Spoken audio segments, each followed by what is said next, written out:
que o faraó está fazendo contra os filhos de Israel. É outra referência entre a história de Jacó e do povo de Israel nesse texto. Porém, agora, finalmente, no verso 14, o autor chega à resposta das esposas. Lembre, todo esse momento é um diálogo, ou pelo menos um monólogo até aqui, de Jacó com as suas duas esposas. Ele está justificando. Olha, eu quero voltar para a casa dos meus pais. Em primeiro lugar, porque Deus me mandou, Deus quer que eu volte para a casa dos meus pais, para a minha parentela, para a terra da aliança. E em segundo lugar, já é hora de voltar. Teu pai está me oprimindo, ou o pai de vocês está me oprimindo. E aí, então, qual é a resposta das esposas? Olha, ainda há para nós parte ou herança na casa de nosso pai? Entenda, a palavra herança aqui é a chave do texto.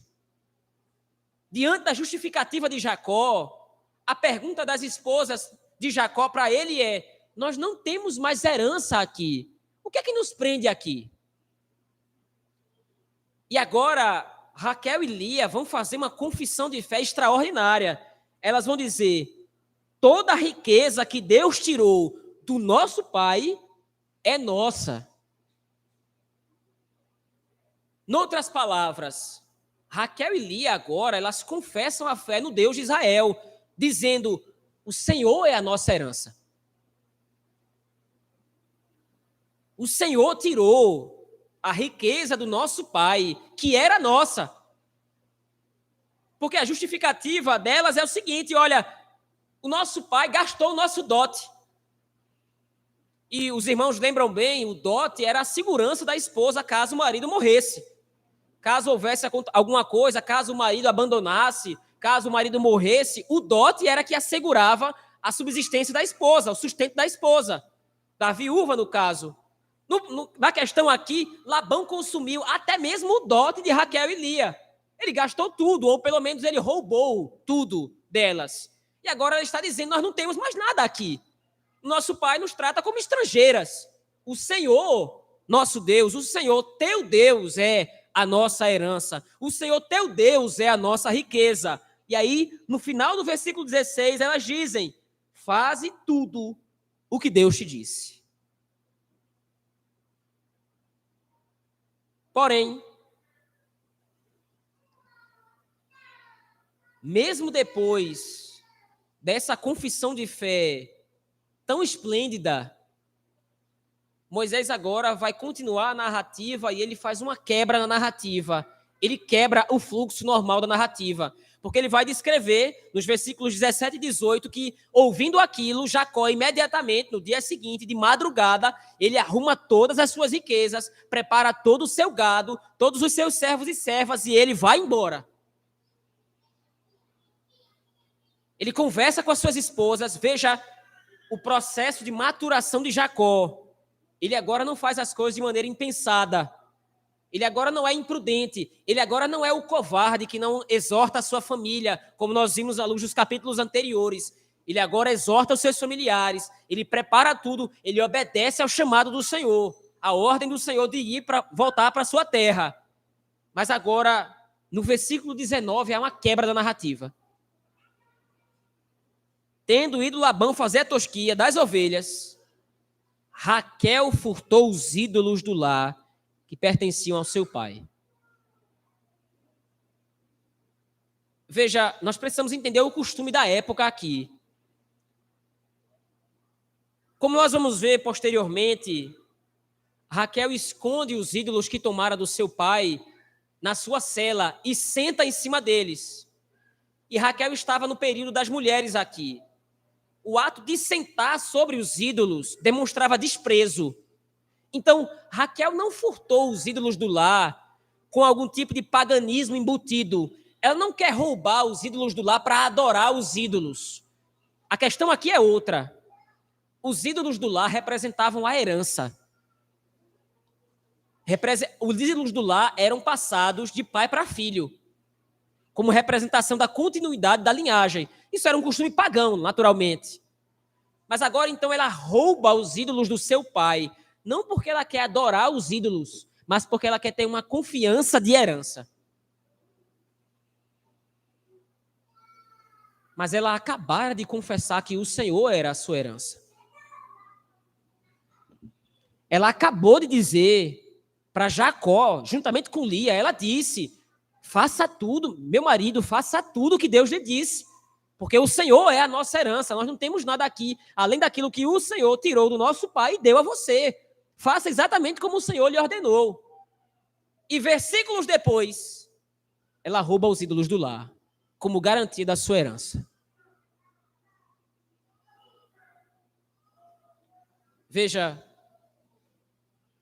Raquel tem o ânimo dobre. Raquel, ela titubia muito fácil. Moisés não questiona a fé de Raquel aqui. Mas, como disse antes, ele demonstra a dinâmica de um coração pecador. Ele demonstra a dinâmica do coração do povo de Israel. Porque Deus havia se revelado ao povo de Israel de uma das formas mais poderosas já registradas nas Escrituras. O episódio do Êxodo é o episódio de onde o Senhor demonstra o seu maior poder, exceto, é claro, pela encarnação de Cristo. Mas depois disso, o episódio do Êxodo, ele é crucial para nós entendermos a história da redenção, porque é o momento em que Deus vai libertar o seu povo. Israel viu todos os sinais e os prodígios e as maravilhas que o Senhor realizou contra os egípcios. E além disso, Israel sai da terra do Egito riquíssimo. O povo de Israel, quando Faraó os liberta, sai do Egito riquíssimo, despojou os egípcios. É a linguagem do texto. Mas mesmo o povo de Israel, testemunhando todos aqueles sinais, mesmo o povo de Israel tendo saído do Egito riquíssimo, o povo de Israel constantemente peca contra o Senhor. O povo de Israel constantemente é rebelde contra o Senhor. Adora outros deuses. Não obedece aos mandamentos e aos estatutos que o Senhor havia determinado. O povo de Israel também tem um ânimo dobre.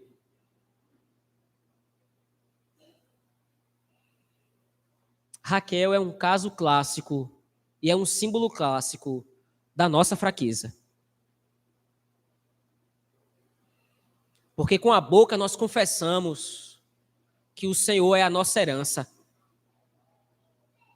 Mas basta que o Senhor dê as costas, nós furtamos os ídolos do lar desse mundo.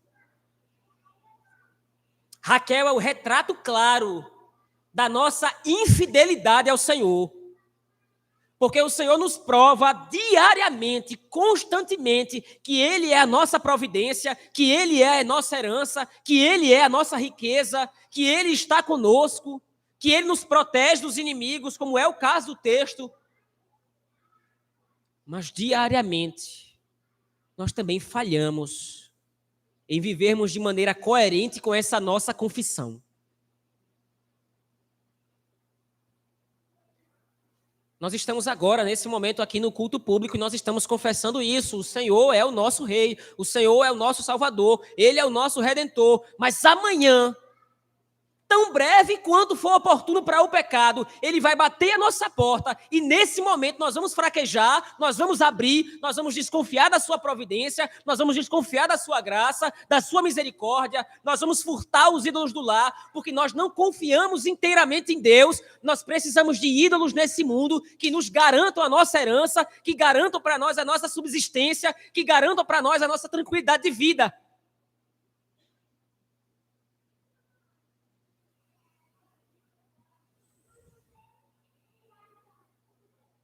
Nós somos tão fracos e superficiais na nossa confissão de fé quanto Raquel era.